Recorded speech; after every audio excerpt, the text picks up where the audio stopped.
বিহারে 1 নম্বর party BJP হওয়ার পরেও নীতিশজিকে মুখ্যমন্ত্রী মেনে নিতে হয়েছে, কিন্তু আমি এখানে ফার্স্ট লার্জেস্ট পার্টি হলে আমাকেই মেনে নিতে হবে, আমি সেটা বলেছি। সেক্ষেত্রে আমার কোনো বাধ্যবাধকতা নেই বা বাছবিচার নেই, যে আমাকে সমর্থন দেবে আমি তার সমর্থন নেব, এটাই বলেছি। শুভেন্দুর কাছে 1956 ভোটে হেরে আমাদের মতো এমএলএর সিগনেচার নিয়ে তিনি পরিষদীয় নেত্রী হয়ে গভর্নরের কাছে শপথ নিয়েছিলেন, তখন তিনি হেরেছিলেন 1956 ভোটে। মমতা ব্যানার্জির পুলিশ ব্যবস্থা নেই, এমনি তো বললাম ট্যাবলেট খেয়ে ঘুমাতে হচ্ছে। পিসি ভাইপো দেখেন রাত্রে খোঁজ নেবেন, নর্মাল ঘুম আর আসে না, ট্যাবলেট খেয়ে ঘুমাতে হবে। আর বেলডাঙ্গাতে হাসানকে দিয়ে হবে না, অভিষেক ব্যানার্জি আসুক।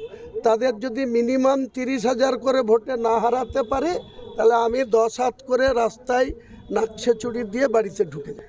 নাড্ডাজি যত সম্ভব বাঙালিদের জামাই, তো সেই জামাই তো নিশ্চয়ই শ্বশুরবাড়ির মঙ্গল কামনা করবেন, তো সেটা ওয়েলকাম জানাচ্ছি ওনাকে। বাংলার জন্য যদি তিনি বেশি করে ভাবেন, তাহলে নাড্ডাজি স্বাস্থ্য দপ্তরের মন্ত্রী আছেন, তিনি যেন বাংলার সুস্বাস্থ্যটা আরও বেশি করে কামনা করেন। 11 কোটি মানুষের স্বাস্থ্য পরিষেবাটা যাতে রাজ্য সরকার বাটপারি করছে, চুরি করছে, ওই স্বাস্থ্যসাথীর কার্ডের 5,000 টাকার চিকিৎসা করে 50,000 টাকা করে বিল তুলে নিচ্ছে, নাড্ডাজি একটা কমিশন বসান না।